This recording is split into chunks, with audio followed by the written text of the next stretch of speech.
Hey guys, I'm reduxx, and in today's ZOWIE Academy tutorial, we're going to be teaching how to master Neon on Lotus. I know it's on the map pool, but you know.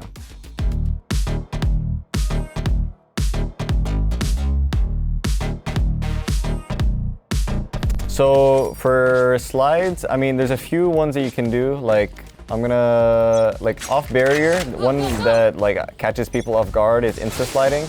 Because at least in scrims and matches, I mean, in ranked it's a little bit less effective, but it still catches people off guard. And even in ranked, it can still catch people off guard because usually you'll have a fade throwing a tether here, maybe raise nading, and they're out in the open, so you can definitely catch them off guard with that. For entries, I'd like to do this wall when I'm entering through main. It allows me to crunch tree with my teammates if there's someone in tree. And what I can also do with this wall is I can stun like this, and then I'm able to, slide backside with my stun and fight with it. Obviously, I would probably wait a little bit for the wall to go down. I'll be walling a little bit earlier to cut off their sight. But just be careful because when you do this wall, the enemy team, they could play in your wall and try to kill you. So another tip on Neon is when you're walling and entering, you kind of want to play around with the wall and be-hop through it, because you can spot them and then you have time to stun them, tuck in the wall, and then when the stun pops, you can slide on them. For C, good entry pathing, I would say, is a rookie mistake is definitely people come out and skill towards bend instantly, which can be good if there's a player bend and you're stunning him. But that's if you know 100% if he's bend. However, I think for most of the time you kind of want to do an entry pathing. I mean, you could do this wall, you don't have to wall, but sliding like this is good because you'll catch the waterfall player off guard. A lot of people don't really expect you to be this close, and if you have a Omen Paranoia, you can have your Omen Paranoia like this, and then it should be a free kill like this. People will also like to play here, so let's say you don't have a Paranoia, you can also throw your Neon stun like this. It's been a minute. Like this, and then it'll stun the top site player, back pillar. If you notice that the enemy team is not playing here and they have a tendency to play here and flood through the waterfall smoke, instead you can change your stun to here, wait for it to pop, slide, and get into this position. This position is really good because it allows you to stop the waterfall flood, which a lot of people will do, especially in ranked. It'll allow your teammates to crossfire with you. Someone could play here with a waterfall smoke ready to peek off you. You could have someone here ready to jump off this box off you. There's definitely multiple other things you could do with this waterfall smoke. Someone can play here. This opens up a lot of options for your post plant, as well as not only can you do that, but also what I think is a very good play is taking this part of the map.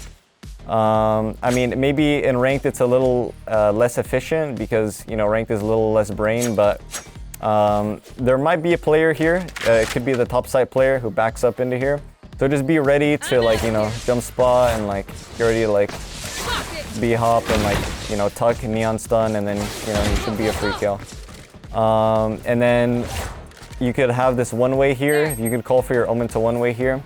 And you basically, I use the term tax, but basically you can just hold this one way, and then when they burn Paranoia or Neon Stun or whatever major piece of utility they're going to use to come out through this choke, then no need to fight it. Your job is done. Just back up, and then you can play the second scenario with your team. You could also push waterfall. You could call to push waterfall, depending on how much util they have. If they don't have ults or nothing major, then you don't even have to do that. You could just play the second scenario, or maybe even back up even more, playtime. If they do have ults, then you might have to make a play. You might have to push waterfall with your team, or maybe you do a refight, you get out of sight and refight with your team. It just really depends on the context of the round. And then for general stuff, I think let's say for C, jump spotting is really broken with this agent. It's really hard to hit her. Obviously, I mean, my jump spots aren't too good right now. I'm not on my usually setup, but my jump spots will be usually better if I'm playing Neon in ranked or scrims or whatever the context is. But jump spotting is free info. It's very good. Your teammates can also throw utility or swing with your jump spot. pretty good. And also just in general, making space, you know. Neon hopping around is gonna allow your teammates to push with you. You know, making space on Neon is like very important because it allows your team to, you know, be able to play the game. One thing though is don't, you know, just be brain dead with the B hopping out. Like, you want to be able to be close enough to where your teammates can trade, but you're still making space. So you don't want to go like, you know, way too far out here and then you're exposed to angles that, you know, you're only exposed to. You want to be able to be traded or, you know, make the enemy team like have to be scared of the Neon, you know, because if you're just B hopping out and then, you know, you're taking a 1v1 with the top side guy, but it's disadvantage because you're B hopping, so you want to be very careful with that. At A, some Neon opens would be like, you could throw this wall and then you can be up across. If they're countering that with like a nade or tether here, or like they're tethering here so you can't cross. What I like to do is also like B hop on top of here. It's very good because you can catch people off guard, and I think it's pretty useful, you know. At the end of the day, you know, you just gotta be making space with your Neon. And one more thing is you could have this nice little stun from here. I don't know if I'm leaking too much tech, but, you know. Glad it's out of the map pool. I mean, I don't know exactly the lineup, but it's something like this, and, you know, as you can see on the minimap, it stuns these people running up, so it's pretty good for the A fight, and yeah, and then we could go to defense.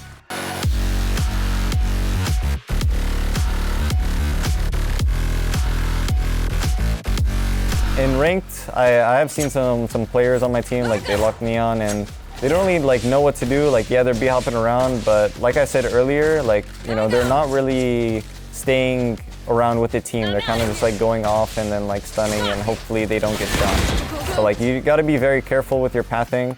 I mean, for A, like for instance, like for me, I like to, depends if I have util, like let's say I have an Omen paranoing like this, you know, scale with your util. You know, you definitely want to be playing with your teammates' utility for sure. But for overall, you know, you want to work on your movement. You make sure your movement's nice. People with good movement on this agent get a lot of reward out of it, so I think it's very important. And like for me, I like to jump spot, and like if I'm not getting a piece of util, I like to just jump spot, and like after that I can stun like this and then slide with it. It's just having like good entry pathings and good movement with your Neon is very important. Also spacing, you know, you don't want to be too far from your team. You don't want to be like just be hopping out in the open like this. You know, you kind of want to like make it hard for for people to hit you.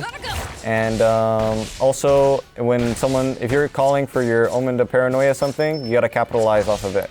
You know, you can't just like waste the paranoia. You have to slide with it, or, you know, obviously if they have counter util or it's just impossible, you know, don't force it. But usually, you know, Neon is so fast it beats counter util, so like you got to be taking these timings. You just have to be very fast with this agent. You know, it's a fast agent overall, to be honest.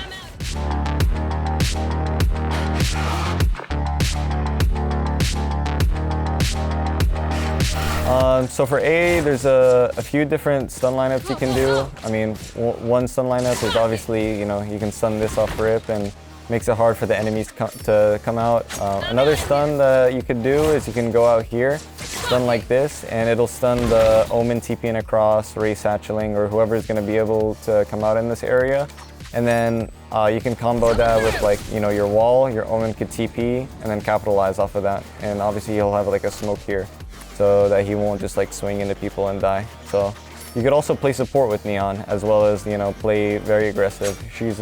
She allows you to be very like, I'm not sure what the word is exactly, but you can do a lot of things with her. You know, you don't have to, Jet is a very, you know, I feel like straightforward character, and you can't really like do much. You could be creative with her, but with Neon, I think there's a lot more possibilities you can do. Towards C, like for maybe some retake stuns, you know, there is this stun just off this wall, pretty simple. It hits this whole bend area. A lot of people like to play here. You could also kind of like do like this, where it hits this mud area. This one is a little worse because it's kind of hard to capitalize off this utility. It's so far deep. But I mean, yeah, for most of the part, like mostly you just want to stun this area. Unless someone's in this corner, you know, you can stun it. But Overall, with the Neon Stun, I mean, you can have some cool lineups, but 85% of the time, you're just going to be using it reactively or on the fly or intuitively as best as you can. So I think don't overthink the stun. Just keep it on your belt, and you know, when you see an enemy, you can stun and capitalize off of it.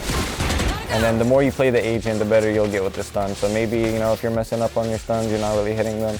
The more you play the agent, I think the more comfortable you'll be with, like, you know, spotting someone, stunning, and then diving on them.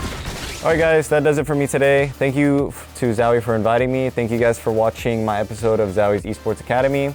Make sure to like and subscribe, and if you guys really like me, then maybe they'll bring me back on. So, peace out.